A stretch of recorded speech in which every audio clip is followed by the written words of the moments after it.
Oh, go ahead. Hey everyone, welcome back for Mystery Quilt day number 2.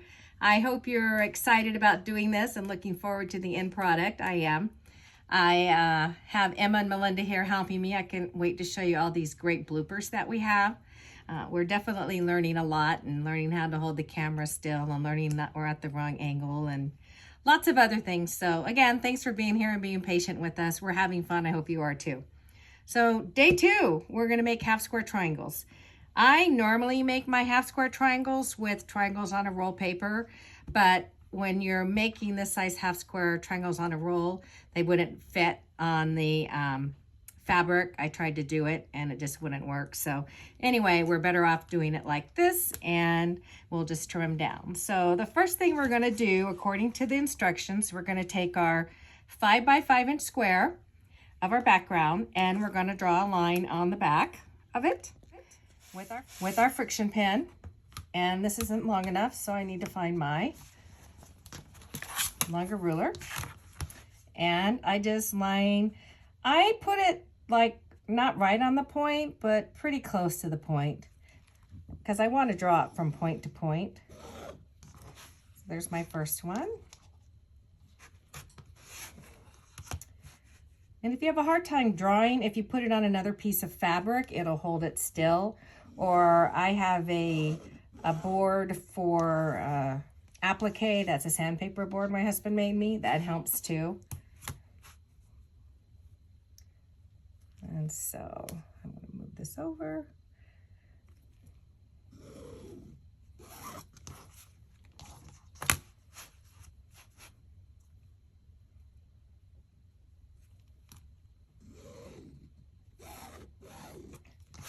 Now I'm going to place a 5 inch background square with your line on it on top of your B fabric square.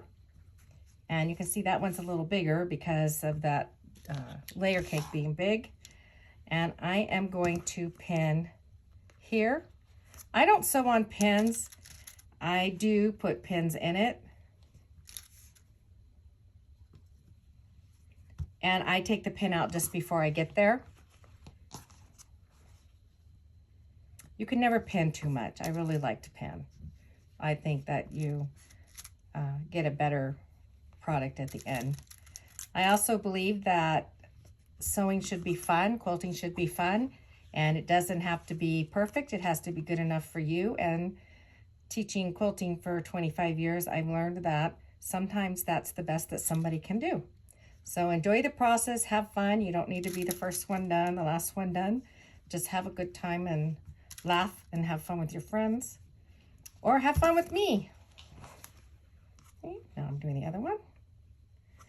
And I know you're going to ask me about stripes, but after these are all sewn together and cut apart, I'll show you how it's going to work. And that's why I specifically chose this one, because it is a stripe. And now I'm going to head on over to the sewing machine. Guys, I'm over here at my Bernina with Shelby. She came over to help me. She's probably going to bring me a ball to throw. But I have my diagonal seam take by Cluck Cluck Sew on here. It's kind of worn. The reason I really like this, and I used to use different things, is that I can take this off to clean my machine and take off my bobbin.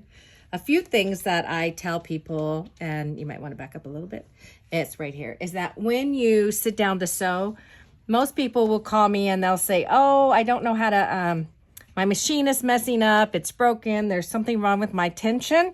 And so what I always tell them is, I don't want to use those scissors, sorry, I'm going to do this again. We're going to be, cut your thread at the top, pull it through, make sure the presser foot's up, and let's pull this thread all the way through, out. I don't know why it's caught in there. Huh. Oh, it's stuck in here. Okay, so here we go. And when you go to thread your machine, it's like you're flossing your teeth. So you pull it out and you hold it between 2 fingers. And you want to put it through your first tension disc. And did you guys hear that click? You're not supposed to pull your thread backwards, but listen, it clicks.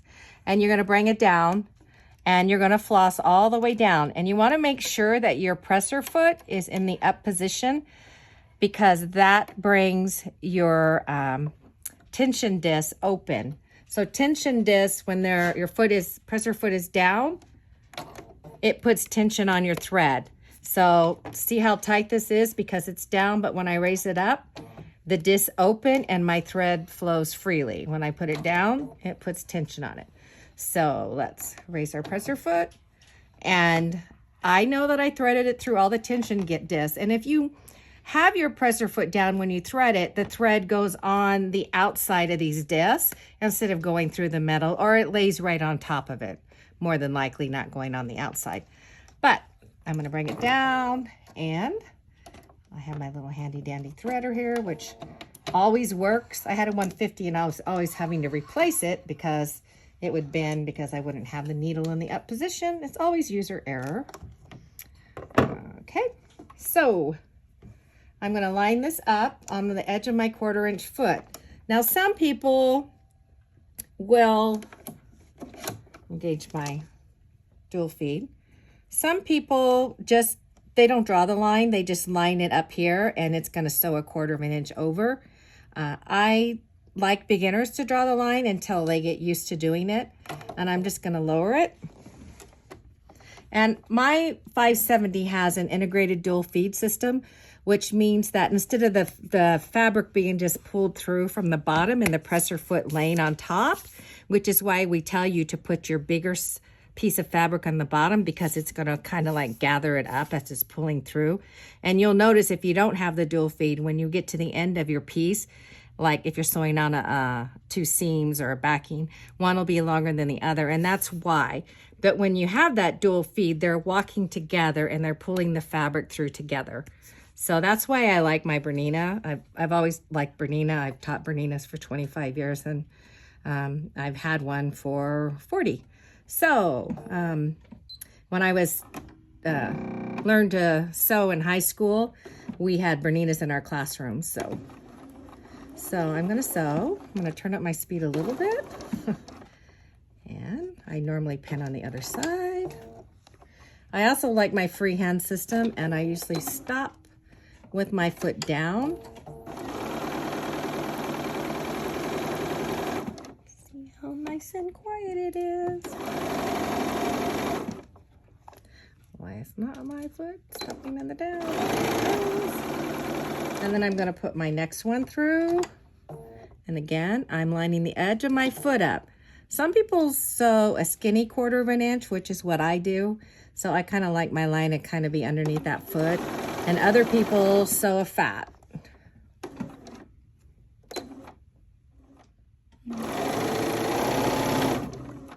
Make sure you oil your machine every day. I oil mine. I like to sew all day, but I typically do it every bobbin because I have the larger bobbins. So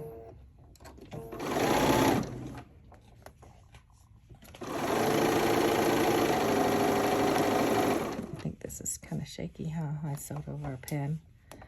Okay. Cut my thread. And I'm going to cut this apart. And I'm going to turn them around, and I'm going to do the other side. So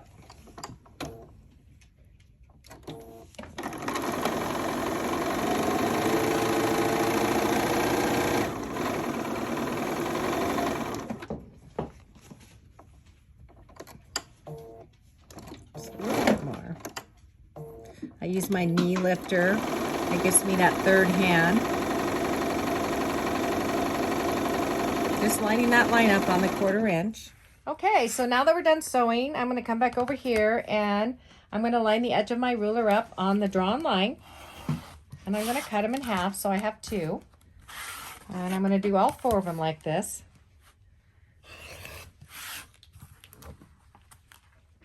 So now that we've done all of our sewing and cutting them apart, I'm going to come over here and I'm going to iron them. I always iron them close because it makes it Some people think it sets the seam, but I think it makes it easier to flip your fabric over. And I'm just gonna lay all 8 of them down here. And I'm using my Rowenta steam iron because my Oliso broke in the middle of COVID, and as you all know, we can't get another one. I have bought one from Oliso, and I bought some more from the distributor, and I'm still waiting.